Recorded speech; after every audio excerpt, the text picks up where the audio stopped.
Bollywood live के सारे दर्शकों को मेरा प्यार भरा नमस्कार। The man seated with me today, इनको कोई इंट्रोडक्शन की ज़रूरत ही नहीं है।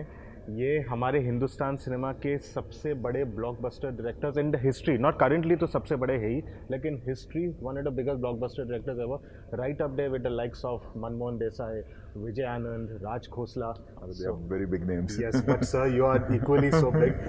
Rohit Shetty sir, huge round of welcome. Thank you so much. Live. Thank you, thank you. Sir, first question, it is a little obvious, लेकिन obviously ये तो पूछना ही पड़ेगा। आपको अंदर से काफ़ी vindicated feel तो हो रहा ही होगा कि एक जो वो फिल्म थी जिसके ऊपर पूरे इंडस्ट्री का भरोसा था और OTT पे आना इतना आसान था, जब इतनी बड़ी फिल्में आ भी चुकी थी, तो आप इतना टाइम होल्ड, आपने उसको इतना टाइम होल्ड किया, अंदर से प्रॉपर विंडिकेशन तो आ रहा ही होगा। विंडिकेशन नहीं है, ये था कि ऑब्वियसली कब एंशियसनेस होता था, एंशियस रहते थे हम लोग, और obviously when I am a human being and there was, it's like as a producer इतना स्टेक्स हाई था इस फिल्म पर, because it's one of my costliest films. So obviously hold करना एंड अनप्रेडिक्टेबिलिटी थी पूरे वर्ल्ड में, सिर्फ हमारी फिल्म इंडस्ट्री में या मुझ में, या ऐसा कहूँ सिर्फ थिएटर्स में नहीं थी, कि किसी को ये नहीं पता था कि वेयर आर वी गोइंग और क्या होने वाला है। फर्स्ट वेव आई, फिर सब कुछ ठीक हो गया, ग्रेजुअली थिएटर्स खुलने लगे, and then the second wave came and सब कुछ फिर बंद हो गया, एंड इट वाज रियली, और एक वक्त के बाद ऐसा हो गया था कि there was so much of sadness and so much of tragedy happening everywhere, कि वो थॉट से निकल गया कि सूर्यवंशी का क्या होगा, you know, because we didn't go through a good phase, the whole world and our country also, and तो विंडिक्टिव तो नहीं बट एंक्शसनेस था। लेकिन एक ये था कि ये फिल्म एक पॉइंट के बाद मैंने डिसाइड किया कि आएगी तो थिएटर में ही आएगी। अब कब आती है we don't know, but will wait, because if you see के सिर्फ सिनेमा, फिल्म इंडस्ट्री, ये तो हमारे है, सारे वर्कर्स हमारे हैं, बट साथ ही साथ if you see there is like around 40-45,000 people who work in all the theatres, exhibitors हैं हमारे, थिएटर्स हैं हमारे, अशर्स हैं हमारा, जो पॉपकॉर्न सेलर्स हैं हमारा, जो बॉक्स ऑफिस पे बैठते हैं लोग, security, you know, and they also went through a very very very bad phase. So thinking of everyone, I thought कि आई विल वेट, जब तक हो सकता है वेट करता हूँ, एंड ऊपर वाले ने कहते ना कि इज्जत रख ली, एंड फिल्म आई, और आने से एक हफ्ते पहले तक लोगों को ये था कि पता नहीं क्या होगा, बिजनेस चलेगी नहीं चलेगी, लोग थिएटर में आएंगे, मज़ा भी आता है, it's wrong, it's a wrong decision, what do you think, ये पागल हो गया है क्या कर रहा है, but I think I would like to thank the audience for this and God के इज्जत रख ली। इन सब की दुआएं भी है सर कि आपकी बहुत लोगों की दुआएं हैं, एग्जैक्टली। सर कितने ऑफर्स आए होंगे आपको कि OTT पे लाना है इसको, कितना? आई थिंक ऑफर्स नहीं, ऑफर्स लास्ट इन 2019 या 2020, जब भी आई थिंक 2 साल पहले की मैं बात करूँ तो जून से शुरू हो गया था। मार्च में हमारी फिल्म रिलीज थी, उसके 3 महीने के बाद से we started getting offers, and but I was holding कि मैं नहीं, and we would have been happy, but ये जो एक्सपीरियंस है, ये जो हुआ है, वो नहीं मिल पाता है इस फिल्म को। And at the same time अगर मैं OTT की भी बात करूँ, चाहे वो नेटफ्लिक्स हो, अमेज़ॉन हो, वो सोनी हो, या वो कोई और जी हो, Z5 जैसे जो है हमारा, तो हमें we should not look down upon them, because 18 महीने, अगर सच्चाई की बात है कि हमें इंडस्ट्री को OTT ने संभाला जी, इतनी सारी फिल्में जो होल्ड नहीं कर पाए, जो मतलब जो लोगों ने OTT पे रिलीज़ भी कर दी है, चाहे वो कोई भी प्राइम,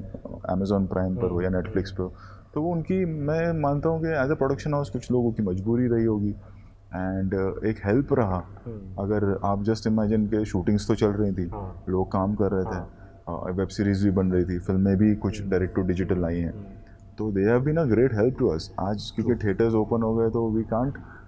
डिनाई दैट थिंग, और या उनसे वो क्रेडिट हमें नहीं लेना चाहिए। 18 महीने हमें OTT ने ही संभाला सारे वर्कर्स को, या इतनी सारी फिल्मों को, अगर वो नहीं होते तो पता नहीं we would have been able to revive on it, so the credit goes to them also, obviously. लेकिन सर एक बात है, I want to know your thoughts कि आप एग्री करते हो कि नहीं। Martin Scorsese, James Cameron, Quentin Tarantino, इन सब ने बोला है, they agree that is the way forward and we can not ignore them. लेकिन जो फ्यूचर है फिल्म मेकर्स है, उन्होंने बोला कि वो लोग थिएटर में ही बैठ के एक फिल्म मेकर, एक यंग चाइल्ड फिल्म मेकर बन सकता है घर पे बैठ के OTT हाँ, पे। OTT पे आप फिल्म, एंड आई थिंक ये हर हर दौर में ऐसा हुआ है। जब 80s में VHS और VCR आया था जी। और कसर्स आए थे, तो लोगों ने कहा था कि थिएटर बंद हो जाएंगे। जी। फिर कुछ दिनों बाद ऐसा हुआ कि मल्टीप्लेक्स आना आ गए थे, तो बोले अब सिंगल स्क्रीन या बहाना बन कमर्शियल गया। फिल्में नहीं बनेगी। फिर ऐसा होने लगा कि 3 महीने में ही सैटेलाइट पे फिल्में आने लगी। हाँ।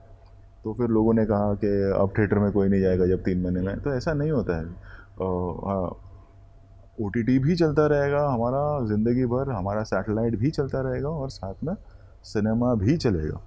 तो कोई ऐसा ऐसा नहीं हो सकता कि देखिए, क्योंकि क्या होता है ना, कोई इसके जो बिज़नेस का जो साइंस है, जो बिज़नेस का कैलकुलेशन है, वो 90% लोगों को पता नहीं होता है। बिल्कुल। तो जस्ट सुनी सुनाई बातों से वो अपना एनालाइज करते हैं। 3 से 4 करोड़ लोग हैं 135 करोड़ की आबादी में जो थिएटर में फिल्म देखते हैं। अगर एक फिल्म को ब्लॉकबस्टर, जैसे अगर मैं सिम्बा की बात करूँ, Simmba had done in India around 240 crore और नंबर फिल्म ने किया, तो उसके जो फुटफॉल रहे हैं वो 2 करोड़ रहे हैं सिर्फ।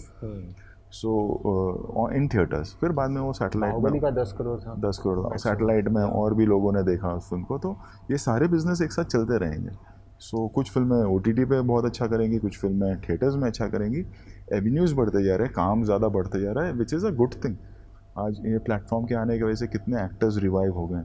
कितने डायरेक्टर्स रिवाइव हो गए, कितने टेक्नीशियंस बिजी हो गए। आज हमारे कितने ऐसे टेक्नीशियंस, जब पूछो तो क्या कर रहे हैं, तो बोलते हैं कि हम वेब सीरीज़ की शूटिंग। तो लोगों का घर चल रहा है, काम ज़्यादा मिल रहा है, नई नई स्टोरीज़ जो आप हो सकता है आप सिनेमा में नहीं कह सकते, वो आप OTT पे कह रहे हैं। जैसे अगर आप सूर्यवंशी का सीक्वेंसेस है, वो अगर आप लैपटॉप पे या कंप्यूटर देखेंगे तो आपको वो मज़ा नहीं आएगा। कुछ ऐसी फिल्में जो आप घर बैठ के वहाँ देखेंगे तो मज़ा आएगा। तो ये सारी चीज़ें चलेंगी, और इन सबको लेके चलना पड़ेगा हमें, और साथ में चलना पड़ेगा। डिफ्रेंशिएट नहीं करते कि ये नहीं चलेगा, ये नहीं चलेगा, सब चलेगा, मेरा तो ये मानना है। और आप देखिएगा 1 साल के बाद में OTT भी चल रहा होगा ठीक ठाक से, सैटेलाइट भी चल रहा होगा, और हमारा सिनेमा भी चल रहा होगा। चलना चाहिए जी। तो आपके ऊपर कितना प्रेशर है? फर्स्ट एंड फॉरमोस्ट आप एक फिल्म मेकर हो, तो ऑब्वियसली जब आप फिल्म बनाने जा रहे हो, आपके मन में कहानी है, आपको वो उतारना है पर्दे पे। लेकिन as a blockbuster film maker, जिन्होंने लगातार 9 फिल्में 100 करोड़ के ऊपर दी है, और I think so last 4 film I think count कर रहे हैं ब्लॉकबस्टर्स, तो कितना प्रेशर है कि अगला फिल्म को भी सुपर हिट कराना ही है? नहीं, वो प्रेशर वो नहीं रहा है कभी कि अगली हिट होना, क्योंकि हिट और फ्लॉप आप लिख नहीं सकते, वो होती है, या तो हिट होती है या तो फ्लॉप होती है। कोई फिल्म मेकर एक्सपेक्टेशन तो है ही, एक्सपेक्टेशन के हिसाब से काम करना पड़ता है। स्क्रिप्टिंग, जैसे अगर आप देखेंगे सिंघम में एक्सपेक्टेशन थी, तो सिम्बा में और ऊपर लेके जाना पड़ा। सिम्बा की एक्सपेक्टेशन जब बढ़ी तो हमने सूर्यवंशी वैसे बनाई। अब सूर्यवंशी की एक्सपेक्टेशंस बढ़ी है, तो सिंघम जब बनेगी तो उसकी एक्सपेक्टेशंस हम उसके हिसाब से हम काम करेंगे। अगर हम वो प्रेशर ले लेते हैं, या अगर हम वो पहले से सोचने लगे, then we will be trying to make a hit film, वो कभी नहीं होगा। हमें कहानी लिखना होगा, उसके ऊपर फिर वो पैकेजिंग होगी कि ये हमारी ऑडियंस है, कि इनको, हमारी ये ऑडियंस है जिनको ये सारी चीज़ें पसंद है, ये एक ऑडियंस है जिन्हें इस तरह की फिल्म नहीं पसंद है। दैट्स एब्सोल्युटली फाइन, उसमें कोई स्ट्रेस नहीं है। तो जो हमारी ऑडियंस है, उन्होंने सूर्यवंशी देखी, उनको ये पसंद आया, उन्होंने सिम्बा देखी तो उनको ये पसंद आया। तो अब जब सिंघम करेंगे तो उसको उन्हें ये कैटर करना है, हमें ये सारी चीज़ें देना है, हमें ये कहानी कहना है, हमें ये भी देखना है कि रिपीटेटिव नहीं हो। कि जैसे अगर आप सिंघम देखें और सिम्बा देखें तो दोनों अलग हैं। आप सूर्यवंशी देखें तो आप उसे सिम्बा या सिंघम से कंपेयर नहीं कर सकते। तो अब हमारी, जब हम सिंघम 3 करेंगे, या जो भी हमारा टाइटल होगा सिंघम का, तो जब हम वो करेंगे तो हम ये कोशिश करेंगे कि वो सिंघम, सिम्बा और सूर्यवंशी से अलग हो। ऑब्वियसली उसमें सिम्बा के ट्रेड्स होंगे क्योंकि वो सिंघम के ट्रेड्स होंगे क्योंकि वो सिंघम है, बट कहानी making, styling, story narrative, audience experience जिससे मैं कहूँगा, वो हम कोशिश करेंगे कि और सूर्यवंशी से बेहतर हो और अलग। तो ये जो मेरा अगला सवाल है, ये मुझे काफ़ी खटकती है, both as somebody who loves the trade and who loves cinema, also as a Bollywood film buff. ये सवाल मेरे दिल के बहुत करीब है। हम अपने इंडस्ट्री में देखते हैं ज़्यादातर काफ़ी क्रिटिक्स होते हैं, नाम नहीं लूँगा, आप अच्छी तरह से जानते होंगे, जो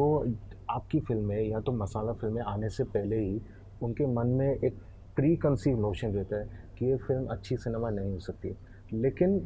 वही चीज़ वो लोग जाके बड़े आराम से एंजॉय करते हैं। Fast and Furious, Avengers, wow this is amazing, this is too good, and all due respect it is entertaining, but why that standards change when this is equally entertaining and you are the first person जिन्होंने एक universe बनाया है। This is some, ये काबिल तारीफ़ है। So is this pre and specially जब ये आई थी सूर्यवंशी मैंने देखा था जब आई थी तो I think so everybody should have supported it because the industry is coming back on its feet eight the end of the day audience is king ये आप मानते हो आप मान के चले हो पहले फिल्म से and that you always see लेकिन this is a very bad thing so it is something that double standards नहीं वो देखिए ऐसा है कि एक सेगमेंट हमेशा से रहता ही है और commercial film if you film is right and for the audience and it's my 15th film it's been so many years I been working और एक वो सेगमेंट है जो वैसा ही रहेगा जिनको एक सी critics is nothing but just an audience it's a personal opinion at the end of the day वो अपना पर्सनल ओपिनियन देते हैं पहले चैनल पे आते थे पहले उसके पहले पेपर में थे अब अपना सब्सक्रिप्शन के लिए करते हैं वो लोग तो वो ठीक है उनके एक लाइक माइंडेड पीपल जिनको उस तरह की फिल्म नहीं पसंद भी क्रिटिक फिर भी बोलते हैं you can not take yourself seriously it's your opinion no वो एक ओपिनियन होता है उनका and they are smart audience I would say जो अपने उसको बिजनेस में कन्वर्ट कर देते हैं क्योंकि बट नथिंग एल्स कि आपने एक फिल्म देखी और आप उसका एक ओपिनियन दे रहे हैं और आप उसका आप eight the end of the day आप अपना सब्सक्रिप्शन ही चेक करोगे कि मेरे कितने सब्सक्राइबर आए कोई भी देश का भला करने के लिए या फिल्म सिनेमा का भला करने के लिए नहीं कर रहा है बट दैट इज़ फाइन और after a point in my career in my life it doesn't matter मतलब वो क्योंकि ऑडियंस इतने बड़े पैमाने पे ही आ जाती है and because of the social media ना कि वो कहीं दबके रह जाता है वो कहीं उठ के नहीं आता है कि किसने क्या कहा एक ज़माना था जब हम वेट करते थे या लोग डरते थे कि यार फ्राइडे को या सैटरडे को हमें पेपर खोलेंगे तो कितने स्टार मिलेंगे अब एक्चुअली जो सोशल मीडिया पे भी जो क्रिटिक्स हैं मतलब जो प्रोफेशनली कर रहे हैं उनको भी कुछ नया सोचना होगा बिकॉज बाहर इस तरह से आती है अगर आप सूर्यवंशी ही देखें तो जब फर्स्ट शो ख़त्म हुआ तो सिंघम के फ़ैन सूर्यवंशी के फ़ैन अक्षय के फैंस वो इस तादाद में आ गए सोशल मीडिया पे कि वो 2-4 लोग जो ख़राब बोल रहे हैं या बेइज्जती करने की कोशिश कर रहे हैं उनका पता ही नहीं चला तो वो उनको सोचना है हमें नहीं सोचना है वो कि times have change because of social media अगर नहीं पसंद आएगी तो ऑडियंस ही हमको दोपहर तक बता देगी कि नहीं पसंद आई है बाय 3 o'clock पसंद आई तो भी 3 o'clock तक हमको ऑडियंस बता देती है तो दे हैव टू थिंक अभी आप देखें तो ग्रेजुअली कितने वैनिश हो चुके हैं हम जब करते थे मतलब मैं नाम नहीं लेना चाहूँगा तो 20 साल पहले जो पेपर्स में लिखते थे वो आज पता नहीं कहाँ है कोई डॉक्यूमेंट्री शूट कर रहा है कोई किसी प्रोडक्शन हाउस में काम कर रहा है बिकॉज तो they have to think that what they should do now because वो ज़माना नहीं रहा कि people are going to wait for them by 3 o'clock the opinion is out and the original and the pure opinion is out by the fan clubs or from by the audience अच्छा या बुरा दोनों मैं ये नहीं कहता हूँ कि अच्छा ही बोलेंगे बुरा है तो बुरा बोलते हैं अच्छा है तो अच्छा बोलते हैं क्योंकि ऑडियंस जो होती है जो फैंस होते हैं वो एकदम प्योर हार्टेड होते हैं उनको वो they are not partial about things so and that's going to happen with time that I saw in Samba also that I have seen in Suryavanshi और gradually वही होता जाएगा they have to think हमें change होने के लिए बोल रहे हैं they need to think how they change because things have change they need to realise soon एक आप कुछ बोलते हैं उसमें से आपको 5,000 लोग और वाह वाह करते हैं आप वो मत सोचो आप ये सोचो कि लार्जर प्रोस्पेक्टिव में आप कहाँ रहोगे जा रहे हैं sir somebody who loves your cinema and as somebody who has also loved say Bimal Roy's cinema and as somebody who also loves Neeraj Pandey's cinema I feel that everything should coexist but is it kind of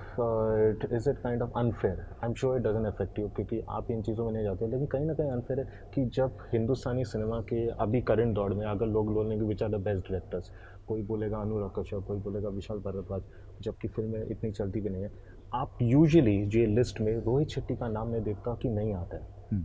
it's kind of unfair that people don't give box office that value. No, I think as I said, coming back to your question, वो कुछ like minded journalist होते हैं या like minded websites होंगी 3 या 4 ही हैं मतलब इतनी सारी में जो इस तरह का करती हैं ऑडियंस का प्यार मिलना स्ट्रेट आज मतलब आज एक फेस से लोग जानते हैं रोहित शेट्टी को because of television You are a star who can run your films. You don't need the actor to be the नहीं star. ऐसा नहीं है मतलब सबकी ज़रूरत होती है एक फिल्म चलाने के लिए बट आई डोंट मैं उस पॉइंट ऑफ व्यू से सोचता ही नहीं हूँ ना कभी देखता हूँ कि अरे यार इतना प्यार इतनी रिस्पेक्ट इतना मतलब एक अपनापन जब थिएटर विजिट करो या आप कोई मॉल में जाओ या आप एयरपोर्ट पे हो जो मिलता है तो अगर मैं ऊपर वाले ने इतना मतलब मुझे दिया है These lists don't matter. ये चीज़ें अगर मैं इस पर क्रिप करूँगा तो then it will be like disrespect to the audience who is loving me so और मेरे को कभी वो माइंड में आते ही नहीं कि कौन क्या मैं if you see I am not on Twitter मैं ट्विटर पे भी नहीं हूँ मुझे वो शिकायत है आपसे, नहीं, वो कुछ भी बहुत- शेयर करता हूँ आपको क्रैग ही नहीं कर पाता हूँ। नहीं, क्योंकि वो बहुत ख़राब जगह है। वो मुझे पसंद नहीं है, क्योंकि इट्स अ प्लेटफॉर्म दैट कोई भी आके कुछ भी गाली दे के जाता है, वो, and he doesn't get punched on his face, I know. So it's not I know. Fair.